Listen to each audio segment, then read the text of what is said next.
nas terras altas da Bolívia, a 3.900 metros de altitude. Acima do nível do mar encontram-se blocos dispersos de pedra tão precisamente usinada que moderna. Os engenheiros que os examinaram fizeram uma admissão perturbadora. Com todo o nosso. Design auxiliado por computador. Nosso diamante. Ferramentas com ponta e nosso guia a laser. Equipamentos de corte não podemos replicar. Essas juntas com as mesmas tolerâncias. Usando os materiais dos antigos construtores. Supostamente tinha disponível. Esses não são monumentos rústicos. Eles são componentes projetados com precisão, apresentando superfícies perfeitamente planas. Certo? Ângulos precisos, até frações de grau. E juntas interligadas tão complexas que exigem usinagem tridimensional que não deveria ser possível sem tecnologia moderna. Tecnologia. CNC. Os blocos são feitos de andesito e vermelho. Arenito materiais com dureza. Classificações que os tornam extremamente difícil de trabalhar mesmo com os contemporâneos. Ferramentas. O site se chama Puma Punku, o que significa a porta do Puma, em que Imara. Faz parte do maior Tiwanaku, complexo na Bolívia datado pela corrente principal. Arqueologia até aproximadamente 536 e 600 DC, embora alguns blocos mostrem evidências, sugerindo que eles podem ser muito mais velhos. O que torna o Puma Punku único, inquietante entre antigos megalíticos. A precisão não se resume apenas a sites. A natureza sistemática disso. O sentido que você está vendo pré-fabricados, componentes de uma linha de montagem, do que monumentos esculpidos à mão. E em 2024, quando os pesquisadores finalmente compilaram digitalizações 3D detalhadas do infame H, blocos e os analisou com métodos modernos. Software de fabricação, eles descobriram algo que muda tudo. Os blocos contêm um projeto oculto, um sistema de design modular tão sofisticado que isso implica em padronização, medição, produção em massa e conhecimento de engenharia que não tem. Negócio existente há 1.500 anos sozinho potencialmente mais cedo. Deixe-me mostrar. Você sabe por que essas pedras são impossíveis. Puma Punku fica perto do Lago Titicaca, um dos lagos navegáveis mais altos do mundo em uma região onde o ar é rarefeito. E o ambiente é hostil. O local consiste em uma plataforma artificial e blocos megalíticos. Dispersos muitos, pesando entre 130 e 180 toneladas. O maior bloco, uma enorme laje vermelha. Arenito pesa aproximadamente 131 toneladas métricas aproximadamente equivalentes a 75 automóveis. Este bloco teve que ser transportado de pedreiras localizadas a aproximadamente 10 km de distância, por um terreno que sobe e desce, significativamente sem roda sem vácuo. Animais capazes de puxar tais cargas nessa altitude, nenhuma ferramenta de metal é mais difícil do que bronze. E de alguma forma, não só isso. Eles movem esses blocos, eles também. Usinaram-nas com precisão, que excede o trabalho em pedra esculpida, à mão por encomendas. The Magnitude, as pedras mais famosas e mais analisadas. Em Puma Punku estão os blocos H, enormes. Blocos de andita cada um pesando. Aproximadamente 20 toneladas apresentando. Cortes distintos em forma de H que percorrem, através de seus centros. Mas chamá-los cortes em forma de H, sob as células, o que você é? Na verdade, estou olhando. Não são sulcos simples. Eles são complexos, canais tridimensionais com paredes perfeitamente verticais, perfeitamente planas, pisos e cantos internos retos de 90 graus. Geometrias que são extraordinariamente difíceis de se conseguir em pedra mesmo com ferramentas rotativas modernas. E é uma rocha vulcânica com um M. Dureza de 6 e 7 comparável a aço temperado. Para colocar isso em perspectiva, as ferramentas de bronze disponíveis. A cultura Tiwanaku, assumindo o namoro convencional, está correto. Tenha dureza de aproximadamente 3 a 4 em escala M. Você não pode cortar andita com bronze. É fisicamente impossível. O bronze se deformaria e se desgastaria antes, causando qualquer impacto significativo. Não. Pedra. Seria como tentar esculpir aço com fio de cobre. Pedreiros modernos trabalhando com andesito. Use serras com ponta de diamante e tungstênio, brocas de carboneto. Mesmo com essas ferramentas, alcançando a precisão visível na puma, Punko exigiria extrema cautela. Trabalho múltiplas passagens constante, medição e tempo significativo. Investimento. Os blocos H não mostram nenhum dos os sinais reveladores desse tipo de trabalho manual árduo. As superfícies são muito plano. Os ângulos são perfeitos demais. Os cantos internos são muito afiados. Em 2013, uma equipe de engenheiros tentou, para replicar um dos menores, recortes decorativos encontrados no Puma Punko, blocos que utilizam técnicas antigas e modernas, ferramentas com implementos de bronze e técnicas de picada e trituração que arqueólogos experimentais demonstram estavam disponíveis para os povos antigos eles. Não houve praticamente nenhum progresso em relação ao andesito, mesmo depois de horas de trabalho. Com ferramentas modernas, com ponta de diamante e moedores elétricos, eles conseguiram criar acabamentos de superfície semelhantes, mas alcançando a precisão geométrica, especialmente os cantos internos agudos, e paredes perfeitamente verticais necessárias, equipamentos especializados e consideráveis, experiência. A conclusão deles foi drástica. Os construtores antigos tinham ferramentas e técnicas que desconhecemos, ou elas tinham acesso a métodos de trabalho em pedra que foram completamente esquecidos pela história, não deixando vestígios arqueológicos. Mas a digitalização tridimensional de 2024, a análise revelou algo ainda mais perturbador do que a precisão de blocos individuais. Quando os pesquisadores digitalizações compiladas em alta resolução de vários blocos H e os executei através de software CAD moderno usado para análise de fabricação, eles descobriram que os canais H não são arbitrários, elementos decorativos. Eles são juntas, padronizadas. As dimensões, repetir em diferentes blocos, com tolerâncias inferiores a 1 mm, o espaçamento, as profundidades, os ângulos, tudo é, digamos, consistente dentro da margem de erro de medição. Isso é design modular. Isso é de prefabricação. Isso é evidência de um sistema de design, onde os componentes foram feitos para se encaixarem juntos, de acordo com um pré-determinado projeto implicando medição, padrões de controle de qualidade e métodos de produção que associamos. Com fabricação industrial, não. Trabalhos em pedra da Idade do Bronze. Os canais H parecem ter sido projetados para receber tenins correspondentes em forma de H. Conectores que se encaixariam nestes. Canais para unir blocos massivos, sem argamassa. Vários encaixes desse tipo. Blocos foram encontrados espalhados pelo site.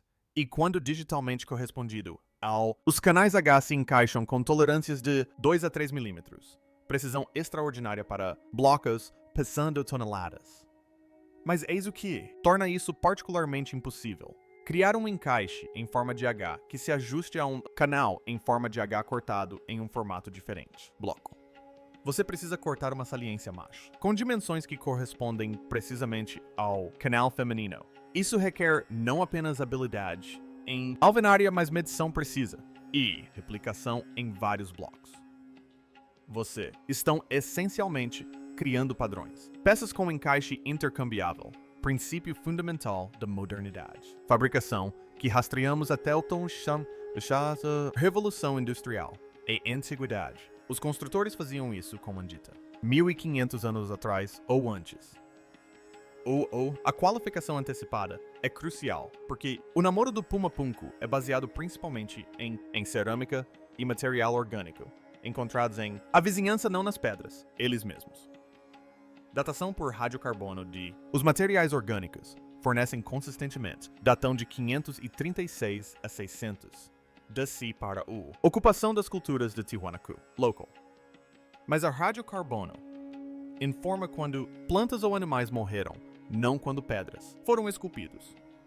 Se o povo de Tiwanaku herdaram esses blocos megalíticos de uma cultura anterior e construída sobre ou ao redor deles, acrescentando suas próprias construções em pedra mais rústicas e ocupando o local para fins cerimoniais, as datas de radiocarbono capturariam a presença dos Tiwanaku, não a construção original. Existem indícios que sugerem esse cenário. Os blocos megalíticos de precisão não apresentam marcas de ferramentas, nem evidências do processo utilizado para sua criação. No entanto, espalhadas entre eles, encontram-se outras pedras claramente adições, ou reparos posteriores, que exibem marcas de ferramentas, menos precisas, e obviamente feitas com técnicas diferentes. A diferença de qualidade é gritante. É o mesmo padrão que observamos em Cusco, em Sacsayhuamán e em sítios arqueológicos por toda a América do Sul. Os trabalhos em pedra mais sofisticados parecem ser os mais antigos, com culturas posteriores, construindo sobre ou imitando trabalhos que não compreendiam completamente. Vamos falar sobre as outras impossibilidades geométricas em Puma Punku. Além dos blocos em forma de H, o local apresenta pedras com superfícies perfeitamente planas que se estendem por vários metros quadrados. Obter planicidade em grandes superfícies de pedra dura exige horas intermináveis de lixamento e verificação com réguas, ou o acesso a algum tipo de processo de aplainamento mecânico. As superfícies em Puma Punku apresentam planicidade com tolerâncias de 2 a 3 milímetros, em superfícies com mais de 1 metro de largura. Há cantos internos onde duas superfícies perpendiculares se encontram dentro de um corte ou canal que são nítidos e precisos, apresentando ângulos de exatamente 90 graus. Criar cantos internos nítidos em pedra é notoriamente difícil, pois não se pode simplesmente lixá-los. A própria ferramenta de lixar tem uma espessura que impede o acesso ao canto. É necessário cortar em duas direções e encontrar as extremidades com precisão, ou usar uma técnica como serra de fio diamantado com pasta abrasiva. Não há evidências do uso de nenhuma dessas técnicas no sítio arqueológico. Existem furos de perfuração, furos perfeitamente circulares, que penetram profundamente em blocos andésicos. Alguns com apenas alguns milímetros de diâmetro, outros maiores. A uniformidade do diâmetro e a precisão da forma circular sugerem perfuração rotativa, com brocas extremamente duras. Brocas de bronze não funcionariam. Brocas de pedra, mesmo com pasta abrasiva, deixariam furos irregulares e se desgastariam constantemente, exigindo substituição. No entanto, esses orifícios são geometricamente perfeitos. Talvez o mais intrigante sejam os blocos com o que parecem ser marcas curvas, vestígios deixados por serragem. Essas marcas apresentam características consistentes com cortes de serra modernos, sulcos paralelos, indicando múltiplas passagens. Profundidade uniforme, sugerindo espessura consistente da lâmina e retidão, indicando corte guiado em vez de trabalho manual. A explicação convencional é que esses cortes foram criados usando serras de cobre ou bronze com areia abrasiva, como meio de corte, uma técnica documentada no Antigo Egito. Mas aqui está o problema. A arqueologia experimental, ao tentar replicar esses cortes, usando o método da areia e da serra, produz resultados irregulares. A serra oscila. Os cortes não são perfeitamente retos. A profundidade varia. O acabamento é mais áspero. Os cortes de Puma Punku não apresentam nenhuma dessas limitações. Parecem ter sido usinadas porque, segundo todos os padrões mensuráveis, foram usinadas com uma precisão que implica o uso de ferramentas desconhecidas ou um nível de habilidade que transcende qualquer demonstração em replicações experimentais. Em 2019, um engenheiro estrutural que analisava o sítio arqueológico fez um comentário que passou praticamente despercebido pela arqueologia tradicional, mas que é crucial para entendermos o que estamos observando. Ele disse que esses blocos não foram esculpidos como arte ou monumentos.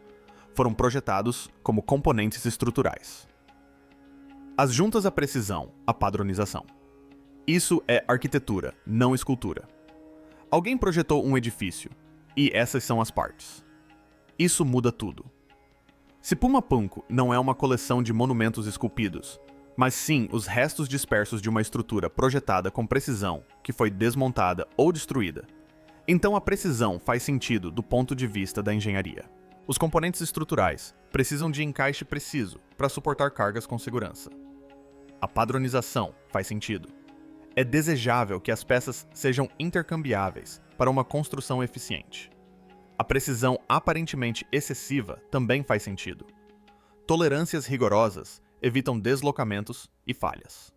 Mas isso também aprofunda o mistério, porque agora precisamos nos perguntar que tipo de estrutura exige esse nível de precisão e o que aconteceu com ela. O local hoje é essencialmente um campo de destroços. Os enormes blocos jazem espalhados e quebrados, muitos apresentando evidências de ruptura catastrófica. Não se trata de deterioração gradual ou erosão, mas de deslocamento repentino e violento. Alguns blocos estão virados de cabeça para baixo, outros estão despedaçados. Os blocos em forma de H, que claramente faziam parte de uma estrutura maior, estão separados e desordenados. Seja lá o que Puma Punku tenha sido originalmente, foi completamente destruído. A explicação convencional é a de danos causados por terremotos combinados com o roubo de pedras durante a colonização espanhola. Os blocos foram levados para serem usados em projetos de construção em outros lugares. Mas vários pesquisadores observaram que o padrão de destruição parece mais catastrófico do que isso. Alguns blocos parecem ter sido submetidos a forças enormes, deslocados dezenas ou centenas de metros de suas posições originais, quebrados de maneiras que sugerem impacto ou força explosiva, em vez de um tombamento gradual. Existem lendas locais entre o povo e Mara sobre uma grande inundação que destruiu a cidade antiga. Um dilúvio que veio repentinamente e varreu a civilização construída em pedra. Evidências geológicas mostram que o lago Titicaca sofreu mudanças significativas no nível da água ao longo de milênios, e que a região apresenta atividade tectônica que poderia desencadear tanto terremotos quanto ondas semelhantes a tsunamis no lago. Um evento catastrófico, um grande terremoto combinado com uma inundação, poderia explicar a violenta desorganização do sítio arqueológico, mas não explica como os blocos foram criados em primeiro lugar, o que é o principal mistério. A análise do plano de 2024 foi além da simples identificação de padronizações. Pesquisadores utilizaram fotogrametria e escaneamento a laser para criar modelos tridimensionais com precisão milimétrica de dezenas de blocos, e então importaram esses modelos para um software de desenho assistido por computador industrial para analisar a intenção do projeto. O que eles descobriram foi que os blocos parecem seguir um sistema de grade modular, baseado em uma unidade de medida de aproximadamente 34 centímetros, cerca de um pé Tiwanaku, caso tal padrão existisse. Os canais em H se alinham a essa grade. As dimensões dos blocos são múltiplos dessa unidade. O espaçamento dos elementos decorativos segue esse sistema de medidas. Isso não é apenas padronização. É evidência de modularidade, projetada onde os componentes são criados, de acordo com um padrão de medidas, e destinados a se combinarem de maneiras predeterminadas. A arquitetura moderna utiliza sistemas modulares extensivamente. Dimensões padronizadas para tijolos. Madeira e vigas de aço tornam a construção eficiente e permitem a pré-fabricação. No entanto, essa abordagem exige conhecimento de matemática, padrões de medição e documentação de planejamento. A cultura Tiwanaku não possuía uma língua escrita conhecida. Não existiam plantas arquitetônicas preservadas. No entanto, as próprias pedras codificam um sistema de design sofisticado que sugere a existência de todos esses elementos, a menos que as pedras não sejam de Tiwanaku. A menos que sejam muito mais antigas, criadas por uma cultura da qual não temos nenhum outro registro, e herdadas pelos Tiwanaku, que ocuparam o local, mas não construíram os componentes megalíticos. Isso explicaria porque o próprio trabalho em pedra dos Tiwanaku, documentado em outros sítios e nos blocos menos sofisticados de Puma Punku, mostra uma precisão dramaticamente menor. Eles estavam imitando trabalhos que não compreendiam totalmente, usando técnicas que produziam resultados competentes, mas menos impressionantes. Isso também explicaria as lendas andinas de Viracha, o deus criador, que surgiu após um grande dilúvio e ensinou à humanidade as artes da civilização, da arquitetura e da agricultura. Essas lendas comuns a diversas culturas andinas falam de uma época anterior, de um povo ancestral, cujas obras foram destruídas e cujo conhecimento foi parcialmente preservado por sobreviventes ou deuses que o transmitiram a povos posteriores. Se tais lendas preservam a memória cultural de uma civilização predecessora, real na região Puma Punku, pode ser um de seus últimos artefatos remanescentes. O problema das ferramentas continua sendo o obstáculo mais difícil de superar para as explicações convencionais. Simplesmente não é possível reproduzir o que observamos em Puma Punku com a tecnologia da Idade do Bronze. As tentativas experimentais falham repetidamente. A física não se aplica. A dureza do material torna isso impossível. Portanto, ou a cultura que construiu Puma Punku possuía ferramentas que ainda não descobrimos, talvez feitas de materiais que não se preservam arqueologicamente, ou tão raras e valiosas que nunca foram descartadas em locais onde pudéssemos encontrá-las, ou possuíam técnicas que não podemos replicar porque nos falta algum elemento crucial de sua metodologia. A hipótese do amolecimento da pedra surge periodicamente. Talvez eles tivessem conhecimento de tratamentos químicos ou térmicos que pudessem tornar a pedra temporariamente mais maleável, permitindo que fosse moldada antes de endurecer novamente. Lendas locais falam de extratos de plantas que poderiam amolecer rochas. Nenhuma evidência física corrobora isso, e quimicamente parece implausível, mas é uma das poucas explicações que justificariam a precisão sem exigir ferramentas avançadas. A alternativa é mais perturbadora. Talvez nossa cronologia esteja errada. Talvez uma tecnologia sofisticada de trabalho em pedra tenha existido muito antes do que pensamos, desenvolvida por culturas que não identificamos, perdida em alguma catástrofe que destruiu sítios como Puma Punku e apenas parcialmente recuperada por povos posteriores. Isso significaria que existem capítulos da história tecnológica humana que nos escaparam completamente. Foram enterrados ou erodidos, restando apenas os artefatos mais duráveis, megalitos, como estes, como evidência de que algo mais sofisticado existiu. Uma análise recente dos blocos de arenito vermelho, aqueles que pesam mais de 130 toneladas, revelou algo ainda mais perturbador. As pedreiras de onde se originou esse arenito ficam a aproximadamente 10 quilômetros de Puma Punku. Mas o caminho entre elas cruza um rio e apresenta desníveis significativos. Mover blocos desse peso por esse terreno seria um desafio para os equipamentos pesados modernos. Não é impossível. Temos guindastes e caminhões que poderiam fazer isso. Mas seria um grande projeto de engenharia que exigiria planejamento cuidadoso e equipamentos especializados. A explicação convencional envolve trenós rolos-cordas e uma enorme força de trabalho puxando esses blocos gradualmente por rampas e aterros de terra. A arqueologia experimental demonstrou que isso é teoricamente possível para pedras menores, mas 131 toneladas representam o limite absoluto do que a força muscular humana pode mover. Mesmo com a vantagem mecânica ideal, o número de pessoas necessárias à resistência, das cordas, à integridade estrutural dos trenós e rolos. Tudo isso se aproxima ou excede o que era viável com os materiais disponíveis na era pré-industrial. E depois de transportar esses blocos, eles os usinavam com uma precisão que lutamos para alcançar hoje. A justaposição é chocante. Esforços primitivos de transporte em larga escala, seguidos por uma precisão de fabricação que implica capacidades industriais. Como é que estas duas coisas coexistem? A resposta pode ser que não coexistem. Que estamos a observar artefactos de uma cultura com capacidades que não estamos a considerar. Porque reconhecer essas capacidades exigiria que reescrevêssemos a nossa compreensão do desenvolvimento tecnológico nas Américas Antigas. A análise do projeto de 2024 concluiu com uma observação instigante. O sistema de design codificado nos blocos Puma Punku apresenta características de engenharia iterativa com múltiplas gerações de design, melhorias e padronização. Esta não é a obra da primeira tentativa de uma cultura em arquitetura monumental. É refinada, otimizada, madura. Implica um longo período de desenvolvimento, tentativas e erros, conhecimento acumulado.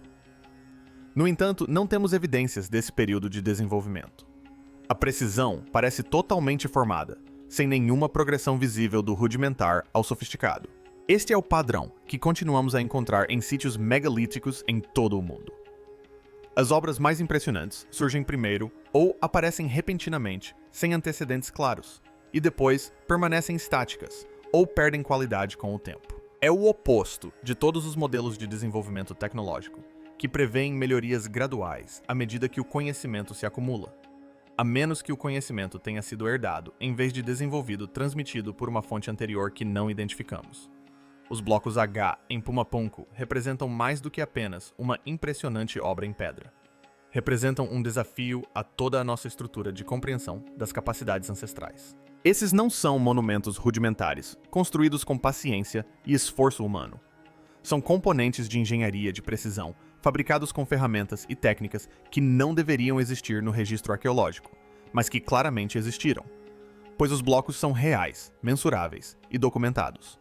Os engenheiros modernos não conseguem replicá-los usando as ferramentas que acreditamos que os construtores possuíam. Isso não é uma afirmação, é um fato comprovado. As tentativas experimentais falham. As tolerâncias não podem ser alcançadas. Os materiais são muito duros. As geometrias são muito complexas. Ou nossas suposições sobre as ferramentas disponíveis estão erradas, ou nossas suposições sobre a cronologia estão erradas, ou nossas suposições sobre o desenvolvimento cultural isolado estão erradas. Há algo profundamente errado com a história que nos contaram sobre Pumapunku. Os próprios blocos, sua precisão, sua padronização, seu sofisticado sistema de design, comprovam que existia nas Américas Antigas um nível de capacidade de engenharia que não faz sentido estar lá de acordo com nossas cronologias e nossos modelos de progresso tecnológico. Quanto mais precisamente medimos essas pedras mais impossíveis, elas se tornam. E lá estão eles, nos Andes bolivianos, dispersos e fragmentados, esperando que expliquemos como podem existir. A análise de 2024 não resolveu o mistério. Ela o documentou, com detalhes sem precedentes, e revelou que ele é ainda mais sofisticado do que pensávamos. O projeto oculto é real. O design modular é mensurável. A precisão é inegável. O que você acha? Estaríamos diante de evidências de tecnologia perdida de uma civilização predecessora ou de capacidades que subestimamos fundamentalmente em culturas antigas? Estas não são questões abstratas. Os blocos são reais.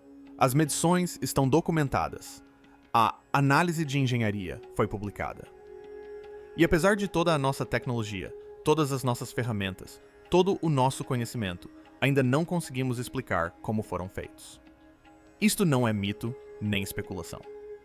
Trata-se de pedra medida com precisão de frações de milímetros, analisada com software de projeto, assistido por computador e comparada com as tolerâncias de fabricação modernas. Não deveria existir, mas existe.